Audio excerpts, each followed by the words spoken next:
We're going to be talking about reliability and validity.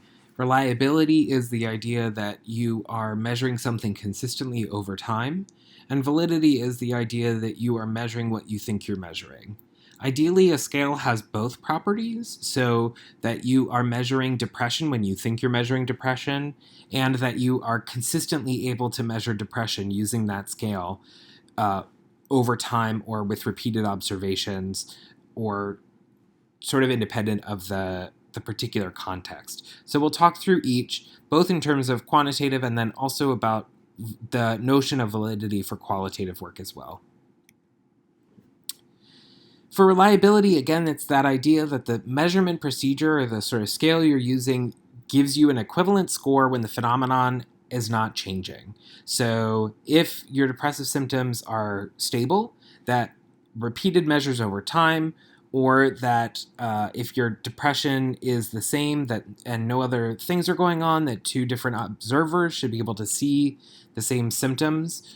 Those are a couple of different types of reliability that we'll talk through in a second. That first is test-retest reliability. So if you gave a depression screener on Monday and on Friday and the depression symptoms of the patient didn't change, you should be able to measure it just as well on Monday as you did on Friday. And in fact, the score should really correspond.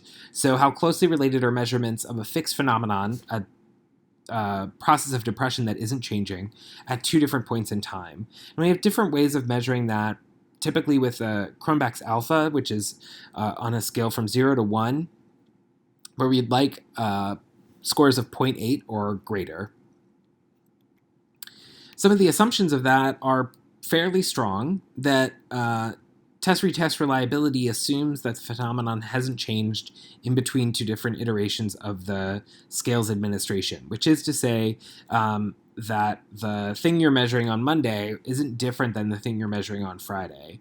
And also that the subject isn't affected by the scale itself. So when they come back in on Friday, they already know the scale items that you're asking them because they took that same scale on Monday. So sometimes that can induce different sorts of reports or scores, and the idea of test-retest reliability would be assuming that that wouldn't be the case.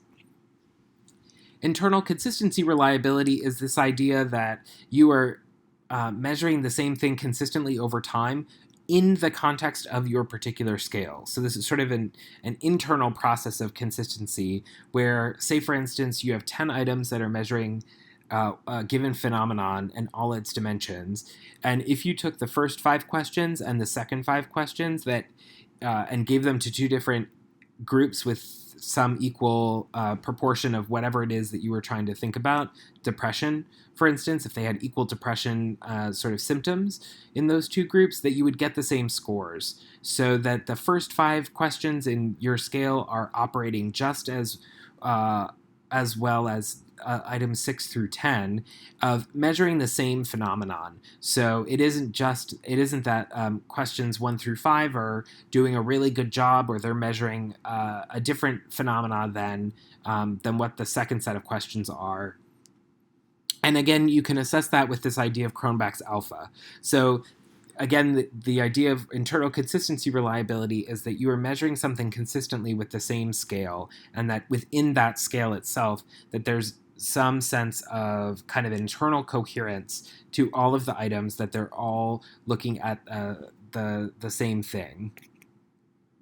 Alternate forms reliability would be if you took that scale of questions 1 to 10 and you rephrase those questions so that they're getting at the same idea but with a different sort of wording. And the reason that you might want to do that is to ensure that there aren't specific words that are getting misinterpreted or misunderstood, that you aren't inducing responses that are sort of a fluke of jargon that you're using, etc. Then inter-rater reliability would be a situation where you have two different observers measuring the same phenomenon that they're able to observe, and that they should be able to get the same answers with the same scale. And so this is a function of being able to establish if we're measuring the same thing with this scale by different people's estimation, will they be able to use the same scale and get the same conclusion? intra-rater reliability is getting at the idea that the single observer who is assessing the individual at multiple points in time is going to be able to be consistent over time. One of the ways to think about that is a teacher's rating of a student's scale or a student's behaviors in September should be as good and consistent over time as it is in May. Theoretically, the teacher then in May knows the student better than they did in September when they didn't really know the student at all. So one way to think about this is that your scale should be just as good in September as it is in May, but also that there shouldn't be a systematic improvement in reporting just because someone knows the student better and they know what to be looking for. But in fact, your scale should be good and consistent over time. So that's reliability, where we're measuring something consistently over time. Validity is this idea that we are measuring what we think we're measuring. Face validity is that idea of how confident are we that it appears valid. So the kind of idiom of on its face, it seems reasonable. So if you have a scale that's supposed to be measuring depression and you gave it to anybody who has ever sort of thought about depression before, does it sort of pass muster? A more rigorous way of getting at the same idea is content validity, where in fact you take a group of experts, that could be community members if that's relevant, or a panel of other clinical providers who are experts in depression, who are going to be able to say and define what the phenomenon is in all of its sort of nooks and crannies, and are you measuring all of those completely? In other words, is the content of all of the different nuances of the phenomenon you're thinking about, whether that's depression or something else, are they all included in the scale so that you can say confidently, we are measuring depression when we think we're measuring depression, because you're being complete and comprehensive in your scale. Criterion validity is where you're looking at whether your measure is operating similarly to already validated measures of the same phenomenon. So a couple of different ways of thinking about this. So concurrent validity would be where measures agree when they're conducted together. So say, for instance, you are trying to look at something that has a theoretical, objective gold standard. So let's think about something like blood pressure that could be measured with a wristband cuff or with a stethoscope. And so if the wristband cuff is just as good at measuring the blood pressure as the stethoscope sort of blood pressure cuff with the nurse that you're more typically used to at a doctor's office, if those both agree when they're conducted together, are you getting the same answer? That would be concurrent criterion validity. More commonly, we're thinking about predictive criterion validity, which would be a way of thinking about something like a scale that's assessing intent to change behavior and whether that actually results in behavior change, say 3 months later. So a scale that's assessing, do you think that you have the skills to be able to change your alcohol use?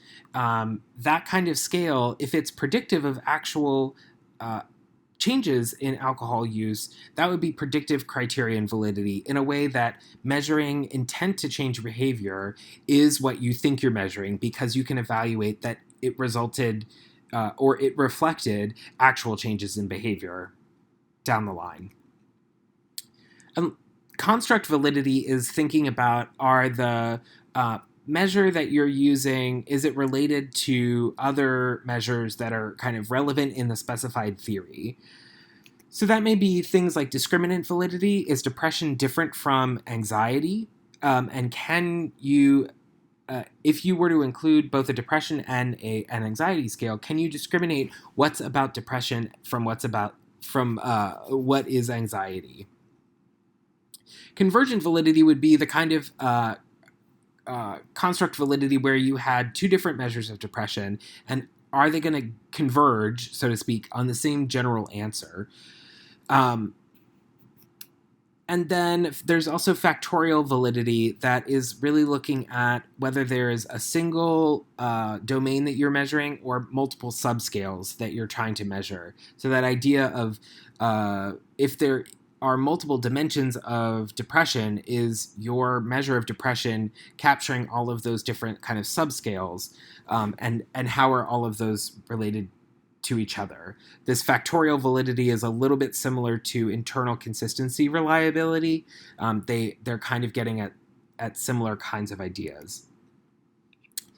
There are a bunch of ways to improve reliability and validity if you were to be developing a new scale. One is to before developing that quantitative scale, to engage experts or other, whether that's community members or experts in the field in another way, to gather qualitative data from them to be sure that you understand all of the different nuances of the phenomena that you're trying to investigate, so that you have a quantitative measure that's really complete. You can also engage in cognitive interviews where, as you're administering the survey, you're asking people to report what it is that they're interpreting your meaning of the question or the answer options, and that will help to refine what it is that you are really actually getting at, and your understanding of how the scale is being answered when it's being answered. There are a couple of different extensions of scales that we want to think about in clinical practice, and one of those is the idea that at a certain point on the scale that there's a sort of a cut point, and scores above that cut point are reflective of some clinical diagnosis or particular element of severity of some phenomenon. And so there are ways to assess that as well, so that you can evaluate whether the cut point should be at 15 on a scale of 0 to 30, or if it should be at 10. And which of those cut points is really reflective of other measures of depression, if the scores above that cut point are really reflective of a diagnosable depression or just a severe depression. With that in mind, we want to think about a couple of different pieces of, is your scale actually measuring the people without depression appropriately? Is it also, that's a true negative, is it also accurately considering the people who do have depression? That's true positives. And what we want our scales to do is to minimize false negatives, that is, saying that someone doesn't have depression when they actually do. So inaccurately saying they don't have depression is the false negative, or a false positive, where the sort of inverse is happening, where you are diagnosing someone with depression when they actually don't have depression. So it's sort of clear that that would be the sorts of things that we'd want to avoid. And we can assess that with the ideas of sensitivity and specificity. So sensitivity is really getting at this idea of true positives and how good your scale is at accurately saying that people have the condition when they have the condition, that they have depression when they have depression. And specificity is getting at the idea of the true negatives. So accurately characterizing people without depression when they don't have depression. In terms of evidence-based practice, one thing to note here is the administration of the scale and cost are two pieces that often come up. Insofar as many of the scales that are reliable and valid are also considered intellectual property in a way that's copyrighted, and you can buy the license to use them, but often they have proprietary scoring mechanisms or other things that are associated with those scales that require costs or payment for them. So thinking about that in terms of the dimensions of evidence-based practice and how that connects to the kind of work you'd want to do in terms of which kinds of scales you can and can't use to really create rigorous evidence-based practice becomes really useful to consider. Now we want to talk a little bit about some of these general ideas of validity, or are you measuring what you think you're measuring, in the context of qualitative work, where many people have been thinking deeply about qualitative kinds of validity, sometimes without the terminology of validity, but have been really deeply investigating how am I reaching the conclusions that I'm reaching, and are those the appropriate conclusions to reach, and ways to characterize the phenomenon that I'm understanding and observing from my data. So, a couple of things to consider. One is to think about how you're displaying the relationships that is between the phenomena that you are interested in. So, in the center of the analytic process, really thinking about how, as a researcher, to move beyond a pretty surface level description of the phenomenon into a really quite rich way of explaining what's going on, such that you are offering a really compelling articulation of what it is that you think the conclusion should be of what's going on with your data. So if your data are so thin that it's sort of like you're connecting dots that maybe shouldn't be connected, or that there isn't really uh, deep enough data to say that they absolutely should be connected and how they're connected, that's a cause for concern in terms of validity. You would want ideally to have such rich data that the link between those two dots is so clear and so apparent that you can't help but see that they are connected. A couple of different ways to corroborate these different pieces of information in terms of individual pieces of information. You may want to know and question, how credible was that informant? So if you have especially kind of like a rock star, so to speak, informant. In other words, they're giving you all of these really meaty quotes, especially if a lot of your data is coming from one particular individual. How credible are they? Do you think that they're potentially making this up? Do you think that your prompts were the thing that were inducing their answers, that they were giving you what they thought you wanted to hear rather than what was actually going on? One way to think about that is, are people raising the conclusions that you're drawing, or the inferences, the connections between the phenomenon that you're seeing, or are those only coming in the responses to questions that you're prompting? Similarly, are the observations that you're seeing largely in response to the researcher being present? Also, tacit knowledge. So, being able to, in your reporting, characterize things like body language or tone of voice, some implicit kinds of understandings that are happening between people, and how those are informing both your conclusions that you're drawing, but also how the data were communicated to you in the first place. And again, this gets to that idea of having really deeply understood and rich data. If you're able to characterize a lot of these different nuanced developments, that's going to be able to speak to your understanding of the conclusions that you're drawing.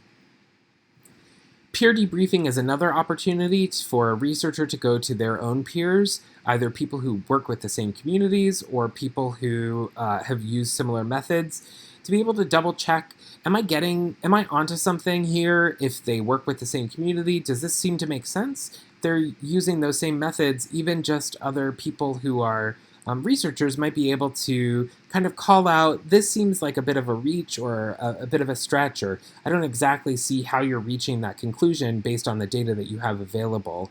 So using peers as a way to kind of cross-check your conclusions is a way to establish validity. Also, member checking is a respondent-based kind of similar phenomenon, where going back to participants and corroborating or double-checking that you understood what they were trying to tell you. That could be as kind of concrete and finite as, did I understand this quote as you were saying it? After I've transcribed it, I'm not sure I understood the context or the tone that you were trying to convey. Can you help me to understand that better? Or it could be to bring back your conclusions to the participants that were involved in the process from the first place, and be able to have them kind of help unpack that for you, and to again double check that you are reaching the appropriate conclusions and you're understanding and characterizing the phenomenon appropriately. And then lastly, this idea of triangulation, essentially that you have multiple forms of data, focus groups and observations, or interviews with individuals as well as focus groups, or individual interviews as well as key informant interviews with agency directors or other clinicians. Some way of combining multiple qualitative methods within the same population to be able to say, we saw similar phenomenon in observations as we did in focus groups, and that helps speak to the idea that this phenomenon that we're seeing and we're trying to characterize is actually true. So again, this is where we see this idea of validity really coming through. Is we can start to see the idea in the qualitative sense of, are we measuring what we think we're measuring? And so having multiple forms of data be able to speak to that is one way. And then lastly, thinking about the researcher's role and how the researcher themselves is entering or playing a part in the analysis process, it becomes really important as well. So being able to characterize what your own perspectives and sort of biases were, what kinds of theories and experiences you were bringing into the data collection and the data analysis, being able to be reflective on that, and also to explain how you tried to check some of those as sets of assumptions so that they weren't clouding the conclusions that you were drawing, and that you weren't just seeing the things that you knew to look for or that you wanted to see in the first place. All of those come to the ability to speak to the credibility of what it is that you're finding. So with both reliability and validity in both the quantitative and the qualitative, we want to be able to say that we're measuring things consistently, that we are measuring what we think we're measuring, and then in the qualitative sense, there are some additional kind of nuanced ways to think about that, and to be able to characterize and establish those, and to be able to report that back out, regardless of the kind of data that you're collecting, so that you're able to convincingly say we're doing high quality work and our conclusions are believable.